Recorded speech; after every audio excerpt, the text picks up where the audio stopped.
Hello, it's October 23rd, 2019, and another beautiful opportunity to gain some knowledge with the Lord. Proverbs 23 goes as follows. While dining with a ruler, pay attention to what is put before you. If you are a big eater, put a knife to your throat. Don't desire all the delicacies, for he might be trying to trick you. Don't wear yourself out trying to get rich. Be wise enough to know when to quit. In the blink of an eye, wealth disappears, for it will sprout wings and fly away like an eagle. Don't eat with people who are stingy. Don't desire their delicacies. They are always thinking about how much it will cost them. Eat and drink, they say, but they don't mean it. You will throw up what little you have eaten, and compliments will be wasted. Don't waste your breath on fools, for they will despise the wisest advice. Don't cheat your neighbor by moving the ancient boundary markers. Don't take the land of defenseless orphans, for their Redeemer is strong. He will bring their charges against you. Commit yourself to instruction. Listen carefully to words of knowledge. Don't fail to discipline your children. The rod of punishment won't kill them. Physical discipline may well save them from death. My child, if your heart is wise, my own heart will rejoice. Everything in me will celebrate when you speak what is right. Don't envy sinners, but always continue to fear the Lord. You will be rewarded for this. Your hope will not be disappointed. My child, listen and be wise. Keep your heart on the right course.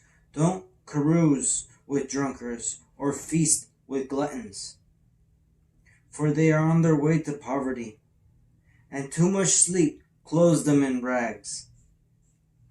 Listen to your father who gave you life, and don't despise your mother when she is old. Get the truth and never sell it. Also get wisdom, discipline, and good judgment. The father of godly children has cause for joy. What a pleasure to have children who are wise.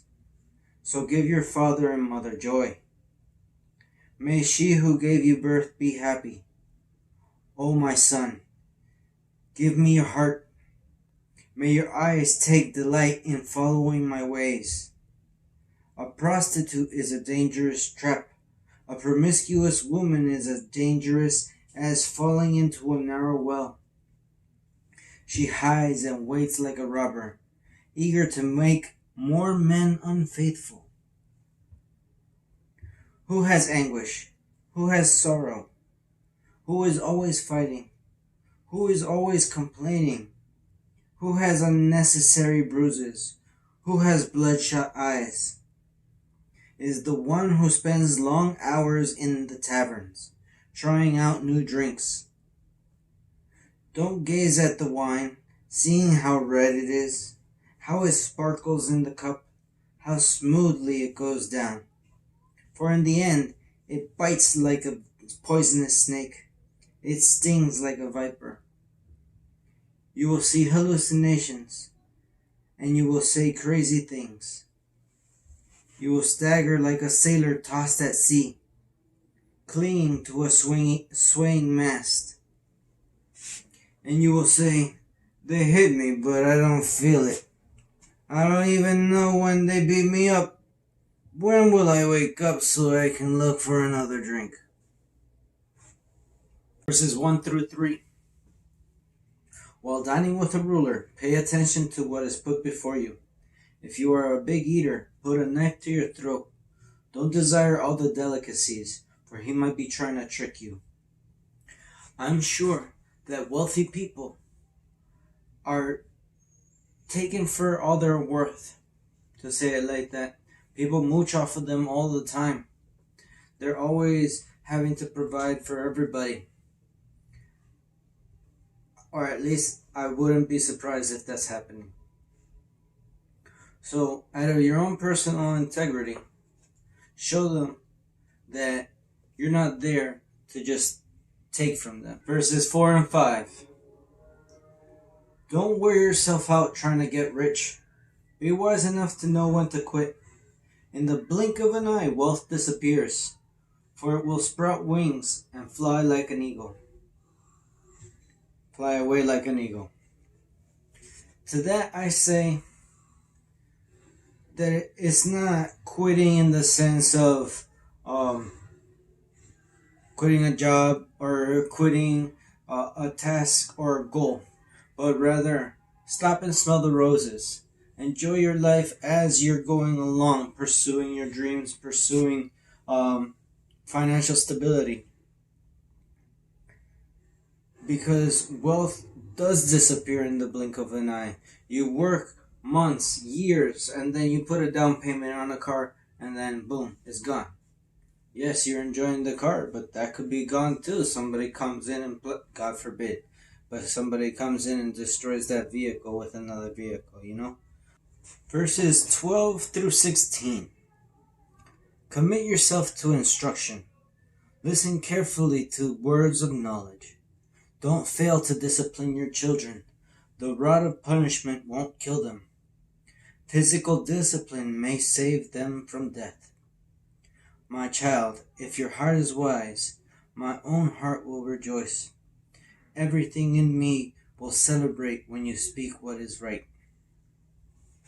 Commit yourself to discipline, to knowledge, to instruction.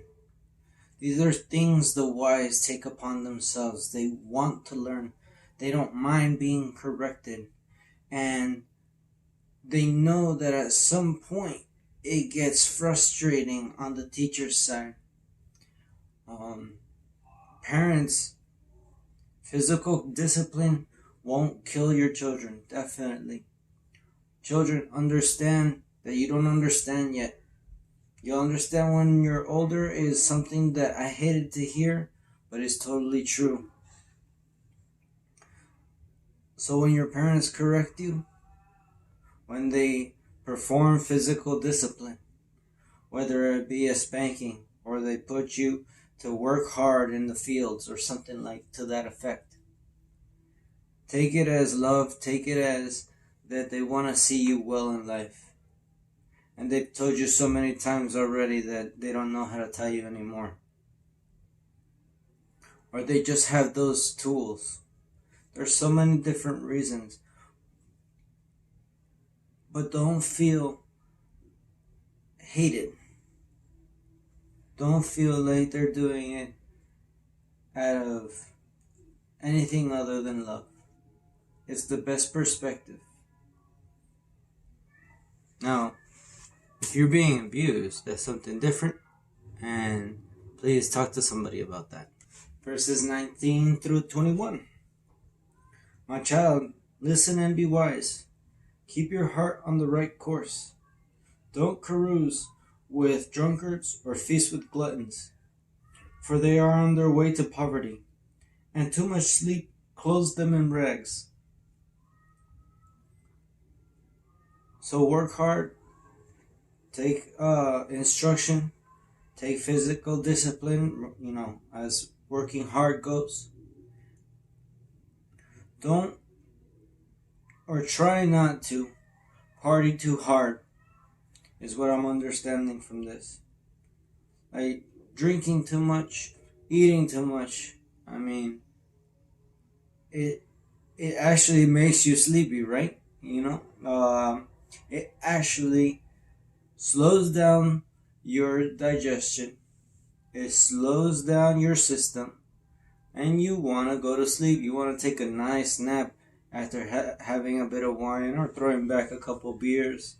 Or if you have a big meal, a good nap after that. But if you do that too often, then you get lazier and lazier. Like the first law of physics, inertia.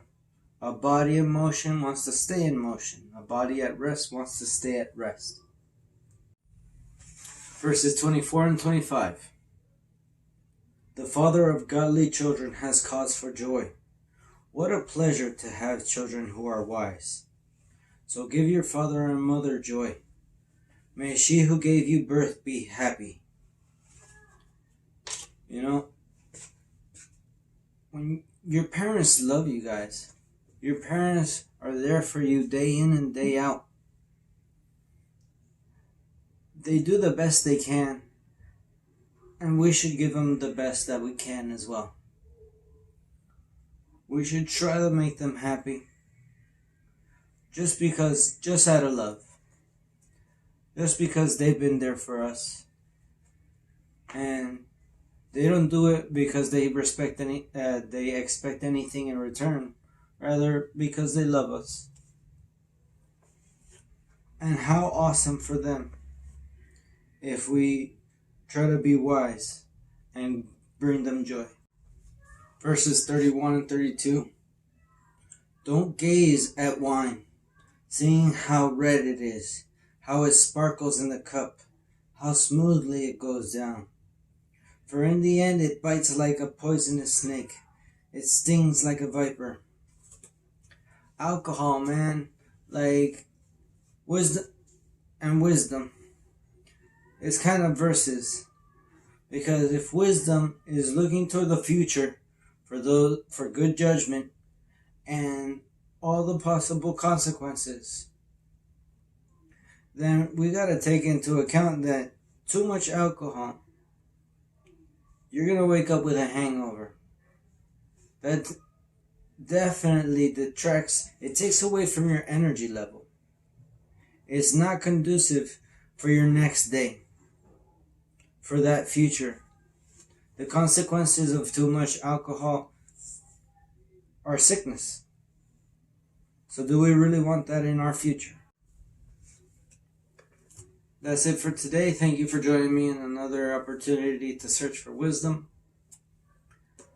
I invite you to always to search for yourself, to try and gain the experiences, to practice a relationship with God, to let Jesus be your guide in life. I assure you, you won't regret it. It's a beautiful adventure. So stay blessed and have a wonderful evening.